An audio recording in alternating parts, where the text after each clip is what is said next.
ও, তুমি চলে আইছো? আমি তো আরো তোমার আগায় নিয়ে আসতে যাচ্ছিলাম, আজকে তাড়াতাড়ি চলে আসলে। আমার শরীরটা ভালো লাগছে না, এই জন্য তাড়াতাড়ি অফিস থেকে বেরিয়ে চলে আসলাম। আমি তোমার এত করে বললাম এই অসুস্থ অবস্থায় অফিসে যাওয়া লাগবে না, তারপরও তুমি তোমার মতো করে বেরোয় চলে গেলে। কি করবে বলো, তোমার তো চাকরি চলে গেছে। আমি যদি অফিসে না যাই তাহলে কি করে হবে বলো? এই মাসে তো বাড়ি ভাড়া দেওয়ার সময় হয়ে গেছে। কি একটা পরিস্থিতির ভিতরে পড়লাম বলো। আমি যে তোমার কোনোভাবে একটু সাপোর্ট দেবো সেই অবস্থাটাও নেই আমার। এমন সময় চাকরিটাও চলে গেল, আমি তো কোনো প্রকার হেল্পও করতে পারতেছি না পরিবারের জন্য। বাড়ির তো সেই গত মাসেই চাল শেষ হয়ে গেছে। আব্বারে ফোন দিলাম, গত মাসে তো সে চাল পাঠালোই না। এই মাসেও ফোন দিছি, ফোনটা ধরলো ঠিকই, ধরেও সে কিরম গরম গরম ভাব। পরে আবার ফোন দিলাম, ধরলো না। আরে না, তেমন কিছু না। তুমি জানো না আমার আব্বা কিরকম মানুষ, হয়তোবা অন্য মনস্ক ছিল, অন্যভাবে বলিছে। কেন তোমার মনে নেই সেদিনের কথা? আব্বা, কনে যাচ্ছ? বাবা একটু মাঠে যাচ্ছি, বই পাকানোর সময় হয়ে গেছে, আইলগুলো একটু কাটতে হবে। আইল কাটতে হবে? আব্বা তাহলে তুমি এক কাজ করো, তুমি কোদালটা আমার কাছে দাও, আমি যে কেটে থুয়ে আসতেছি। না বাপ থাক, তোমার অফিসে টাইমে যাচ্ছে, একটু পরে অফিসে যাবা, আমি যাচ্ছি। আব্বা অফিস থেকে না মেলা দেরি রয়েছে, কতটুক সময় লাগবে না আল কাটতে? এ তো অল্প একটু সময় লাগবে না, তুমি দাও কোদালটা দাও আমার কাছে, আমি যে কেটে থুয়ে আসতেছি। আরে না না না বাপ, তুমি অফিসে কত কষ্ট করো, তুমি ওই 2 ঘন্টা তাহলে রেস্ট করো, আমি দেখতেছি। কি ব্যাপার, দুই বাপ বেটা কি গল্প করতে চাও?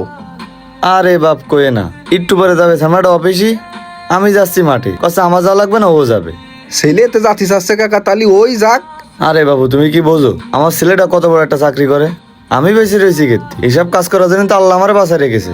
আরে রানা ভাই আর কই না দিনি, তুমি দেখো দিন আব্বার হয়ে গেছে কত বয়স, তো কাজ করার বয়স কি উনার আছে? আমি কোসে দেও আমারে কাজটা করে থুই আসি, উনি আমারে দেবে এই না মোটে। আরে সোহেল ভাই, আপনার বাপ যেখানেই যায় শুধু আপনার গল্প করে। আপনি এ করেন তা করেন, বড় একটা চাকরি করেন, আপনার সুনাম তো সব সময়। বাবা তুমি এক কাজ করো, ঘরে যাও, যাই রেস্ট করো, যাও যাও যাও।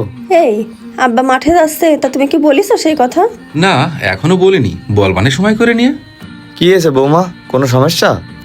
আব্বা বলছিলাম কি, আপনার ছেলের তো অফিস থেকে আসতে গিয়ে অনেক লেট হয়ে যায়। এই বাসার অফিসের অনেক দূরত্ব, তাই ভাবছিলাম শহরে একটা বাসা নেব। তা ওখানে থাকতে গেলে তো একটু চাল টালের ব্যবস্থা করতে হয়, তাই এখান থেকে একটু ধান টান ভাঙায় একটু চাল নিয়ে যেতে চাচ্ছিলাম। আরে বৌমা এটা তুমি কি বলতিছো, আমার বাড়ি কি চালের অভাব যে ধান কিনে ধান বাগাই নিয়ে যেতে হবে? চাল যা লাগবে তুমি নিয়ে যাবা। আব্বা তাহলে তো হয়ে গেল, তাহলে এক কাজ করলে হয় না, মাসে মাসে ও এসে নিয়ে গেল, না হয় আপনি কাউরে দিয়ে পাঠাই দিলেন।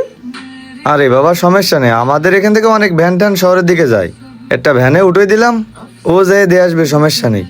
ভাবি শহরে যাওয়ার কি দরকার, ও তো একটা গাড়ি টাড়ি কিনে বাড়িতেই যাওয়া আসা করতে পারতো। না রে ভাই, এখন তো গাড়ি কেনার মতো টাকা পয়সা নেই, যদি পরে কোনোদিন হয় তাহলে দেখবানে। তারপরও ভাবি ওখানে বাড়ি ভাড়া করে থাকতে গেলি তো অনেক টাকা চলে যাবে, এই জন্যই বলতিরাম আর কি। আরে সমস্যা নেই, বৌমা যেখানে ভালো লাগবে সেখানে থাকবে, সমস্যা। আচ্ছা বাবা তাহলে তোমরা থাকো, আমি একটু মাঠের দিকে আচ্ছা, ঠিক গেলাম। আছে, আব্বা। তারা না চল। চলেন কাকা। আমাদের শহরে চলে আসার সেই সিদ্ধান্তে আব্বা কিন্তু কোনো সময় বাধা দিনি, সে কিন্তু খুব সহজে মেনে নিয়েছে যাতে আমরা ভালো থাকি। কি মনে পড়িছে? তুমি জানো না আমার বাপ আমারে নিয়ে কত গর্ব করে, কত ভালোবাসে আমারে। হয়তোবা কোনো ঝামেলায় ছিল, এই জন্য হয়তোবা তোমার সাথে ওইভাবে কথা বলেছি ওই সময়, ও নিয়ে তুমি কিছু মনে করে না।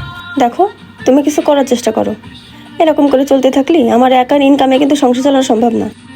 এরকম যদি তুমি করতেই থাকো তাহলে কিন্তু বাপের বাড়ি চলে যাবো। কি বলতেছো তুমি এসব কথা? আচ্ছা চাকরিটাকে আমি ইচ্ছা করে ছাড়িয়েছি, কোম্পানির কাজটা বন্ধ হয়ে গেছে এই জন্যই তোমার চাকরিটা চলে গেল, তাই না? কিছু তো করার নেই। আচ্ছা ঠিক আছে, আমি দেখতেছি কি করা যায়, দেখি একটা ব্যবসা বাণিজ্য কিছু করা যায় কিনা। এই তুমি ব্যবসা বাণিজ্য করবে, তো তোমার টাকা দেবে কে? তুমি কি টাকা জমায় রাখিছো? আরে টাকার ব্যবস্থা একটা না একটা হয়েই যাবে না। আমার যে একটা বন্ধু আছে না অপু, যখন চাকরি ছিল তখন তো আমি ওরে কত হেল্প করেছি, ও তোমার হেল্প করেছে কত কাজে। দেখি ওর কাছে গেলে একটা না একটা ব্যবস্থা হয়েই যাবে, ওর কাছ থেকে আমি কিছু টাকার ব্যবস্থা করি, তাই দিয়ে ব্যবসাটা শুরু করি। তোমার চাকরি চলে যাওয়ার পর থেকে তোমার তো কোনো বন্ধু বান্ধবী তোমার কাছে আসে না, খোঁজ খবরও নেয় না, দেখো দেয় কিনা। কি যে বলো, আরে দেবে দেবে, ও অবশ্যই আমারে দেবে, আমার দৃঢ় বিশ্বাস যে ও আমারে দেবে। আচ্ছা ঠিক আছে, এসব নিয়ে পরে কথা বলা যাবে না, আগে তুমি চলো ভিতরে চলো, আমি তোমার জন্য ভাত গরম করে রেখে দিছি, এমনিতেই তোমার শরীরটা অসুস্থ, আগে যাই খায় নাও, তারপরে সব কথাবার্তা বলা যাবে না। আসো তুমি ভিতরে আসো। চলো, খেতে লাগিছে আমারও। যাই কাজটা সেরে আসে। এই অপু। কে? ও কিরে সোহেল, কিছু বলবি? অপু আইসলাম তোর কাছে একটু প্রয়োজনে রে, একটু সমস্যায় পড়ে গেছি। কি হয়েছে বল, আমি একটু ব্যস্ত আছি। আসলে জানিসই তো যে আমার চাকরিটা নেই, একটা ব্যবসা শুরু করতে যাচ্ছিলাম, ব্যবসার জন্য কিছু টাকা লাগবে, তাই ভাবলাম যে তুই যদি আমার কিছু টাকা দিয়ে হেল্প করতিস খুব ভালো হতো। আগেও তো আমার অনেকবার হেল্প করেছিস, আবার তোর প্রয়োজনে আমিও তোরে টাকা দিছি।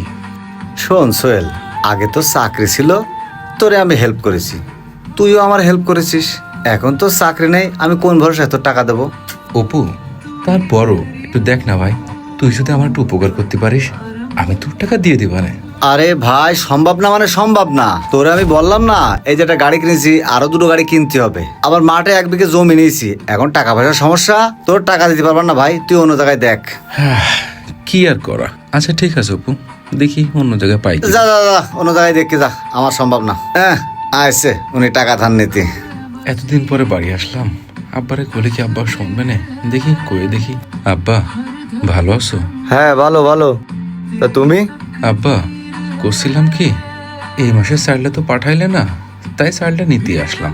চাইল নিতে আসলে চাইলকে তুমি বাড়ি থেকে গেছাও, দেও না একটা টাকা পয়সা, আমি মাঠে চাষবাস করবো কি করে? আব্বা আসলে আমাদের অফিসটা তো বন্ধ হয়ে গেছে, কাজ কাম নেই অফিসে, কারোর চাকরি বাকরিও নেই, আমারও নেই। এখন টাকা পয়সাও তো নেই, আমি তোমার কি করে টাকা দেব? চাকরি বাকরি নেই বেশ ভালো কথা, চাকরি বাকরি খুঁজলে কি চাকরি পাওয়া যায় না? আমার কি কোটি কোটি টাকা রয়েছে যে তোমাদেরকে বসায় পড়ে খাওয়াবো? আব্বা একটা ব্যবসার চেষ্টা করতেছি, এখন ব্যবসা করতে গেলেও তো সময় লাগবে। হ্যাঁ, তুমি শুধু ওই চেষ্টাই করতে থাকো, তোমার দ্বারা তো আর কিছু সম্ভব না। হ্যাঁ হবে একদিন। মানুষের কথা শুনতে শুনতেই আমি পাগল হয়ে গেলাম, যে দেখে সেই কয় তোমার ছেলে কিছু করে না, বসে বসে খায়। আচ্ছা ঠিক আছে আব্বা, চাইল লাগবে না আমার, থাক, আমি দেখি আমার ব্যবস্থা আমিই করে নেবানে। চলে গেলাম আব্বা। আসলে একটা বাস্তব কথা, পরিবার বলেন বা আত্মীয় স্বজন বলেন, আপনার মূল্যায়ন ততক্ষণ পর্যন্তই থাকবে যতক্ষণ পর্যন্ত আপনার পকেট মোটা থাকবে। পকেটে টাকা না থাকলে কেউই আপনার মূল্যায়ন করবে না কখনোই।